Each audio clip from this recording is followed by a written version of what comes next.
magaling kang performer, magaling kang mag-market, naka-fix yung salary ko, na-realize ko bakit kahit gano'n ka kagaling at kaganda, kamukha yung sahod mo nung ibang empleyado na tamad. Yun yung naging turning point. Na ang tagal ko na nagtatrabaho, kung ano-ano na yung pinasok ko, this time around, mag-a-attempt akong maging entrepreneur. maging negosyante. Negosyante.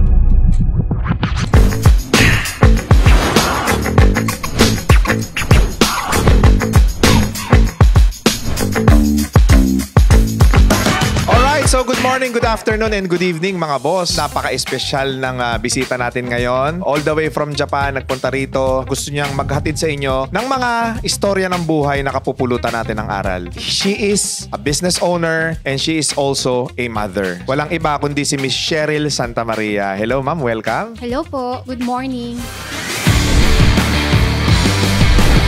Ayan. So, batiin naman natin sila ng Nihongo.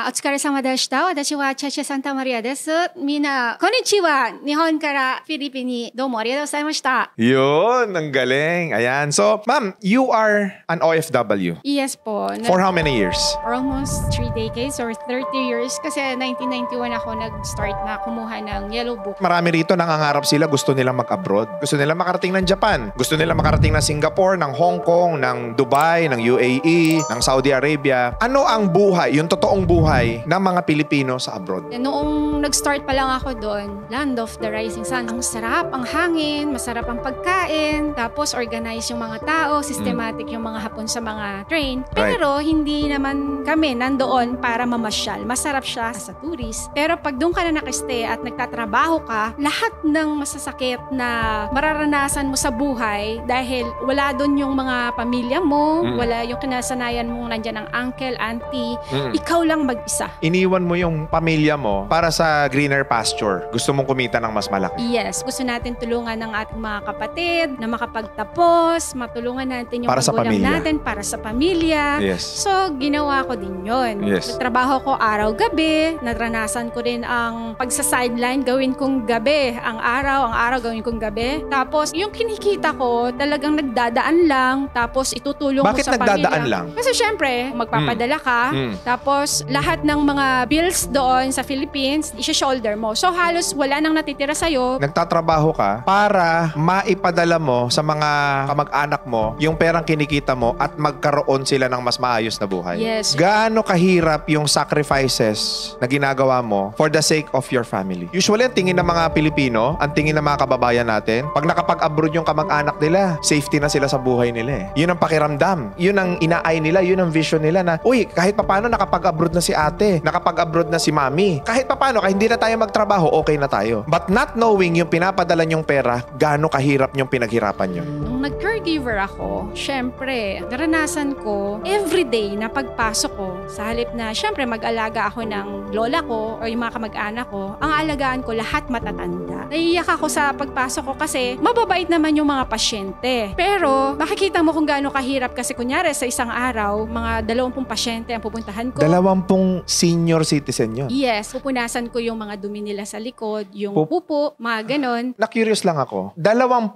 katao na hindi mo kamag-anak pero kailangan mo silang mahalin na as if magulang mo sila. Yes. Nililinis ko yung mga dumi nila, tapos pupunasan ko, papalitan ko ng mga pampers kasi doon ako na-assign sa hospitals. Pag caregiver, lalo na sa ibang bansa, meron ding sari-sariling system. Wala yan. Kahit ganun pa kadumi, talagang kailangan alagaan mo sila. Hindi sila ganun ka-care. Nakatulad ng pagmamahal at magmalasakit ng mga Pilipino. Ibig sabihin, ang mga Japanese, pag tumanda, pinapabayaan sila ng mga anak nila. Actually, kanya-kanya na. Kahit na sila ay abutan ng mag-isa sa room o sa bahay nila, talagang napakadaming matatanda na nag-iisa lang hanggang sa pagtanda. Kahit matanda ka na, doon ka sa bahay or doon ka sa home for the aged. Grabe yung kultura, no? Magkaiba talaga, no? Yes. Pag tumanda ka doon, eventually magiging independent ka. Tapos pag naging independent ka sa buhay, wala nang pakialamanan nyo hanggang tumanda ka ng tumanda. Tapos pag tanda mo, yung mga anak mo, mga apo mo, iiwan ka rin. Siyempre, magpapamilya na sila. Tapos dadalawin na lang sa kung saan sila iniwan.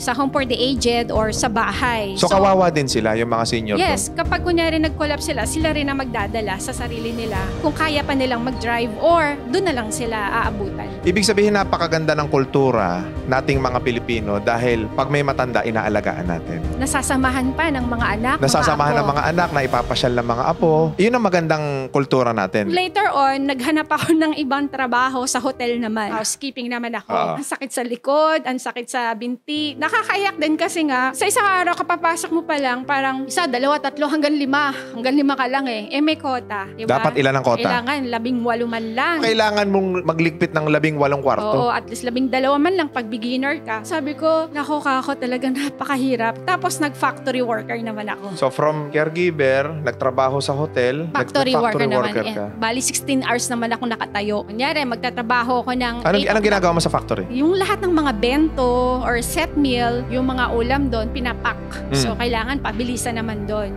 Ang naranasan ko naman doon, 12 hours kang nakatayo. Minsan, 16 hours kapag nag-overtime ka. Yes. And then, parang alam mo yung binti mo, naninigas na. Kasi 16 hours ka nakatayo. Hanggang sa yung binti ko, di ako makalakad. Puro ugat na. Yes. Inabot na naman ako ng taon din doon. Naghanap na naman ako ng trabaho. Ano na naman yung naging trabaho mo? Japanese restaurant. Restaurant naman. Oo, Japanese So, ibig sabihin, correct me if I'm wrong talon ka lang ng talon ng trabaho dahil sa kagustuhan mong kumita na kahit hindi mo gusto yung gagawin mo, ginagawa mo siya para sa pamilya mo, may maipadala ka. Yes. Kahit labag sa kalooban mong magtrabaho sa pagiging caregiver, labag sa kalooban mo magtrabaho sa hotel, labag sa kalooban mo magtrabaho sa factory, kailangan mong lunukin lahat ng hirap na yon para lang may maipadala ka sa mga kamag-anak mo dito sa Pilipinas. Yes, kasi mahal natin sila. Ganon ka magmahal. And I believe lahat ng mga kababayan natin na nasa abroad, yun ang konsepto nila eh. Yes. Sa sobrang pagmamahal nila sa mga kamag-anak nila dito sa Pilipinas, gagawin nila lahat. Sakit nun na dapat ikaw ang kasama ng nanay mo, ng tatay mo, habang umiidad sila, ikaw ang nag-aalaga. Pero kailangan mong alagaan yung ibang tao. Sakripisyo. Those are the sacrifices of being an OFW. Nag-apply din ako ng singer. Yes. Oh, at the same time, sa araw, sa remittance sa office naman ako. Yun. Ha? Tapos, sa representative bank. From caregiver to hotel Oo. to restaurant. Ngayon, as a singer, nagdagdag ka na That ng isa.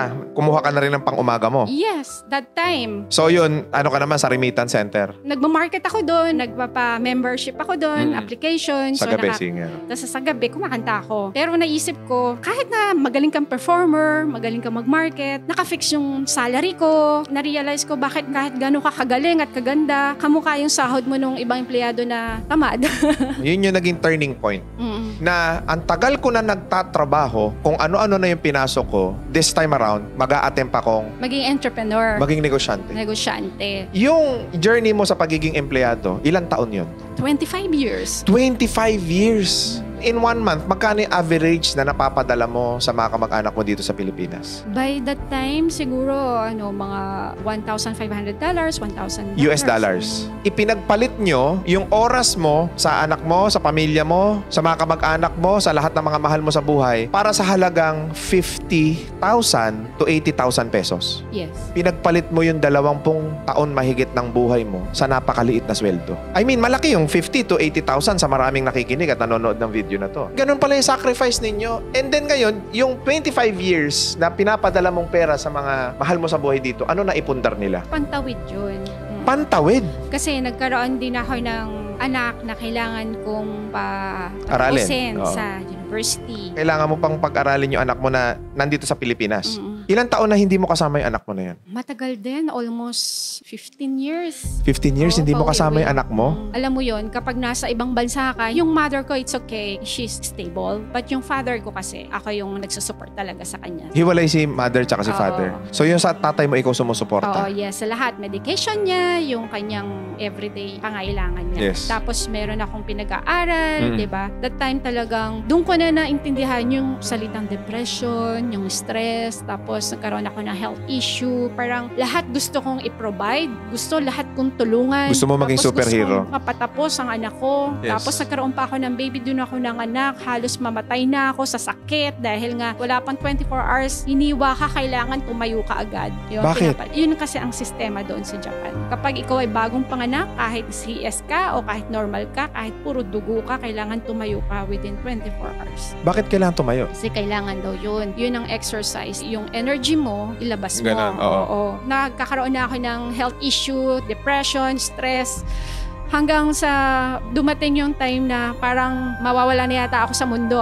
Kasi halo-halo na, di ba? Yung depression, tsaka yung stress, tsaka pagod na pagod ako. Yung anak ko, hindi ko alam kung paano kaalagaan. Hindi ako pwedeng pumasok ng may bata. Single mom ka? Yes. Hindi ko siya kayang iwan kung saan na papaalagaan. Nagkaanak ka sa Japan? Yes. Na hindi mo po pwedeng isabay yung pag-aalaga sa anak mo at pagtatrabaho? Yes. Nakiusap ako dun sa isang remittance sa pinagtatrabahoan ko. Pwede ba isama ko yung bata habang nagtatrabaho ko, wala pa kasi mag-alaga. Hanggang pumayag naman, pero mga ilang buwan, hindi na pwede yan kasi malilikot na yung mga computer. Mga bata. That's the time na lalo akong Na-pressure. na-pressure. Hanggang sa nawawala ako ng energy. Nagkakaroon ako ng vertigo, nagkasakit ako. Yung unang anak mo, 15 years hindi mo nakasama. Yes, pauwi-uwi lang. Kung may sasabihin ka ngayon sa anak mo na 15 years na hindi kayo nagsama, na hindi mo pa nasasabi sa kanya, ano yun?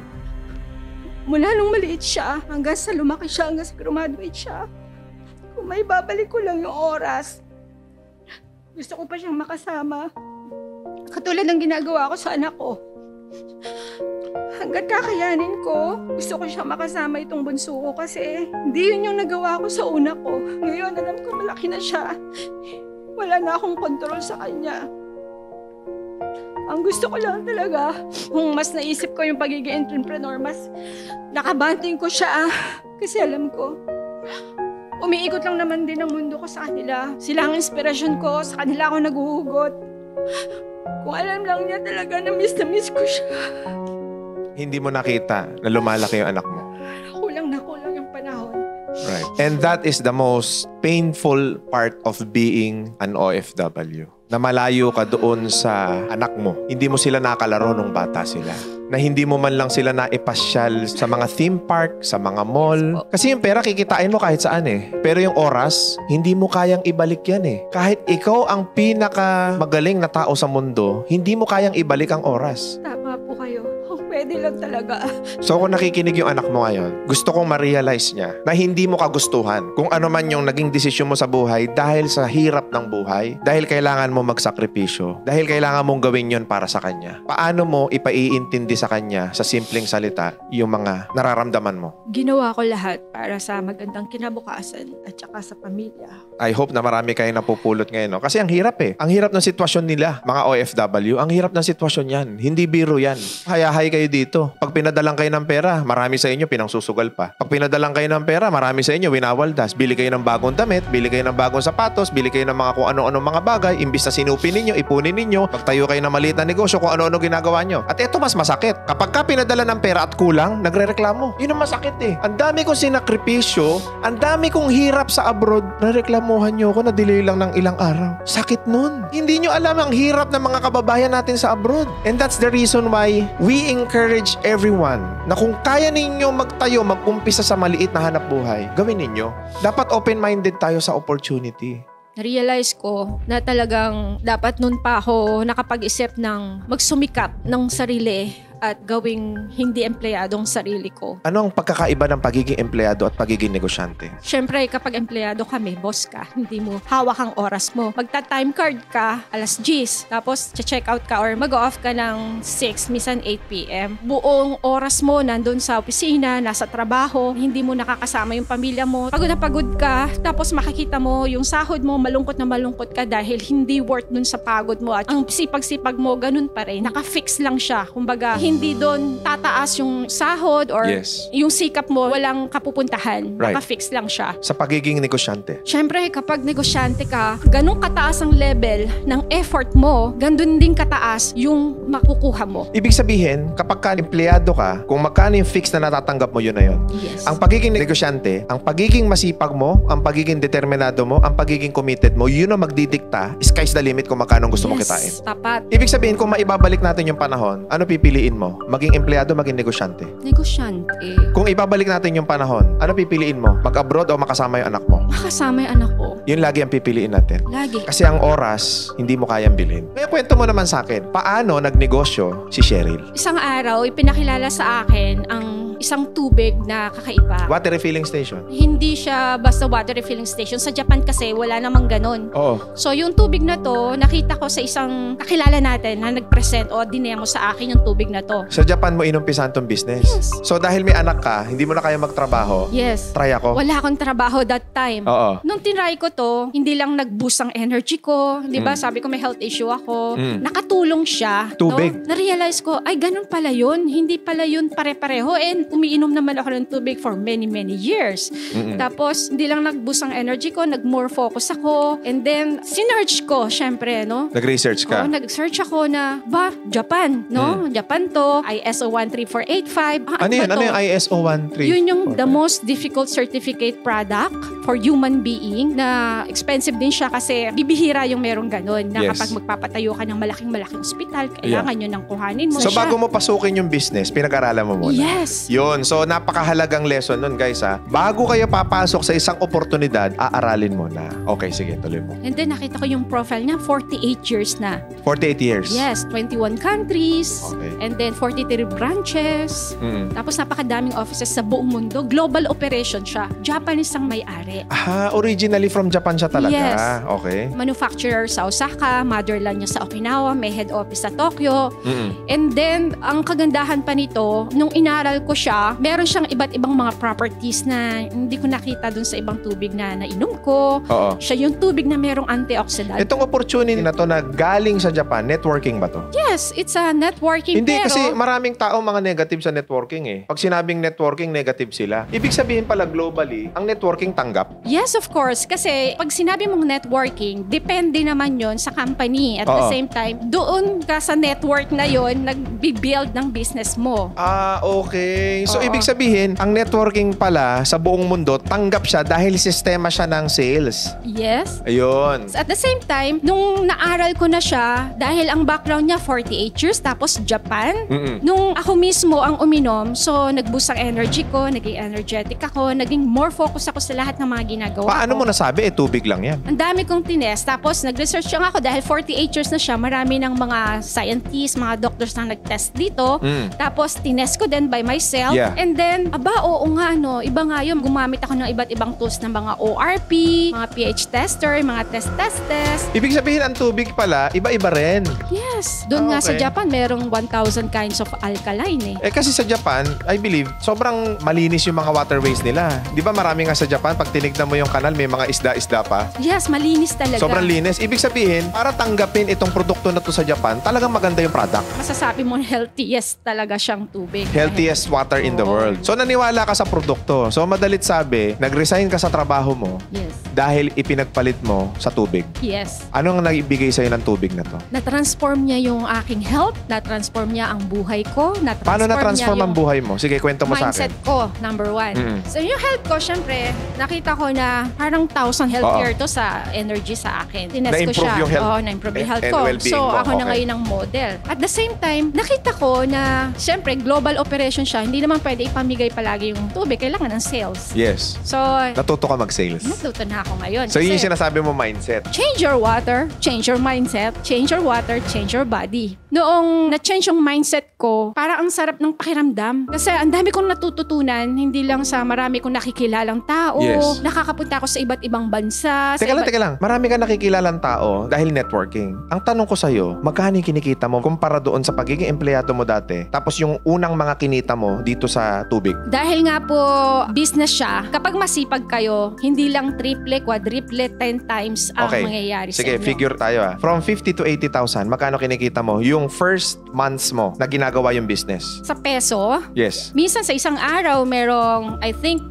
250,000. Isang araw? Yes. Kinita mo na yon? Yes, of course. Kayang-kaya siya. Kaya nga nakapagpagawa ako ng sarili kong company. Ha? Yes. Isang araw pagka nakabenta ka ng maganda, 250,000 kinita mo. Hindi naman regular yon. I mean average. Yes. Magkano kinikita mo buwan-buwan? Sabihin natin 400 kasi iba-iba yan eh. Mga magkano isang taon ang kinikita mo? 4 or 5, ganyan. 4-5 million? Mga ganun. Depende kasi yon. Minsan, ako yung pinakamababang income sa amin. Mababa income mo, 4 to 5 million. Depende yun sa business. Kung paano effort mo. trabaho. Yes. So yun yung sinasabi mo sa akin na ang kita mo nagdidepende sa effort na binibigay mo. Hindi ka mukha sa trabaho na kahit anong sipag mo, fix ka. Sa nag-uumpisang entrepreneur, malaki na kagad kinita mo o nagsimula ka rin sa maliit? Nagsimula muna ako syempre sa maliit. O magkano yung maliit na kinikita mo nung umpisa ka? Mga 50,000. Na ipaparehas niya yung sweldo mo tsaka yung sa negosyo mo. So parehas. Yes. Ang pinagkaiba lang, mas marami kang oras dito sa pamilya mo, Yes. sa anak mo. Oo. Kasi yung 26 days ng pagiging empleyado mo para kumita ng 30,000, 50,000, dito, pwede mong gawin ng kahit na 2 araw, 3 araw, 1 linggo. Pahinga ka na yung the Oo, rest. yung 3 weeks, pwede mo pa yung pag-igihan or kung ano yung gusto mong... Right. So doon mo ngayon naramdaman, uy, kumikita ako ng 50. Ang dali lang ng trabaho. Doon mo na naisip na, paano kaya kung trabahuhin ko ng trabahuhin to? Yes. Hanggang dinedicate ko na. Dinedicate mo na yung sarili mo. So Sarili nag-full-time ko. ka na. Yes. So ikaw yung OFW na nasa abroad ka pero nagninegosyo ka. Yes, at papunta-punta ako kung saang lugar. Nagpunta ako ng UK, punta ako ng Bakit punta ka ng Philippines. UK? Just because of this. Ibig sabihin, nagta-travel ka around the world dahil sa tubig? Yes, dahil sa tubig. Punta ako ng iba't ibang lugar. Sa Marinduque, Cebu, Nueva Ecija. Dahil sa tubig. Tapos, every month, nakakauwi ako. Yun ang maganda. Philippines, Japan. Na nakakabalik ka sa Pilipinas. Punta ako sa Shizuoka doon. Punta ako na Nagoya. Punta ako na Nagano, Gunma. Na-enjoy mo yung buhay mo? Sobra. Sana nga ako na noon pa. Gaano kasarap yung buhay ngayon ni Cheryl? Siyempre heaven. Kasi kasama ko yung anak ko yung bunso. Priceless yun. Diba? Sobrang priceless. Kaya sabi ko, hindi ko na gagawin yung mga nangyari noon at saka ipagpapatuloy ko to dahil alam ko naman siyempre si boss natin din sa taas ang Yes. gumagalaw dito. So talagang pag-iigihan ko pa para dire-diretso ko ng kasama yung anak ko at mga mahal ko sa buhay. Ano yung mga naipundar mo dahil dyan sa tubig na yan? Nakakahiya. Sige. Naipundar ko yung sasakyan. May sasakyan ka na? Okay. Tapos bayat lupa. Bahay at lupa, meron na? Ilang Yes. taong mo trinabaho yan? Nito lang. Kaka-4 na taon. 4 years. Oo. 25 years. Nasa Japan ka, empleyado, wala ka na ipundar. Tapos dito, 4 years pa lang, nagkaroon ka na ng kotse. Oo. Nagkaroon ka na ng bahay at lupa. Lupa. Saan yung bahay at lupa mo? Doon sa Brighton, Baliwag. Baliwag, Bulacan. Oo. Okay, ano pa? Mga naipundar? Siyempre, napagpatuloy din ako ng bahay doon sa lote ng nanay. So, Iba pa yun. nabigyan mo na ng bahay yung mga magulang mo? Bukod doon, meron din sila. Oo. Iba-iba yon, lote Oo. na yon. Tapos, patayo din akong tindahan, gano'n. Negosyo, nakapagbigay ka ng negosyo. Oo, tapos muli ko ng 3 eco bike, kung ano-ano, tapos travel, at saka mga accessory, like this, mga Rolex, mga ganyan. Naka-Rolex ka na, yaman mo na. Hindi naman. Oo. Mayaman tayo sa pagsisipag at saka sa, syempre, pakipagkaibigan. Dito ka, wala akong kilala Buti na lang. Thank you very So much. sa dami ng naipundar mo sa loob ng 4 na taon, ano ang masasabi mo doon sa mga OFW natin at sa mga kababayan natin na gustong pumasok sa pagninegosyo? Ito na ang pagkakataon natin na baguhin natin yung mindset natin. Kasi ngayon, dahil sa social media, marami nang pwede nating maging option sa buhay. Kahit na nandyan tayo sa isang lugar, pwede na natin i-explore lahat ng mga negosyo through social media, nasaan man tayo, para mas maaga tayong magretiro. Makasama natin ng maaga yung ating mga mahal sa buhay. Mga anak natin, nanay natin, bago pa sila magkasakit o mawala sa mundo, sobrang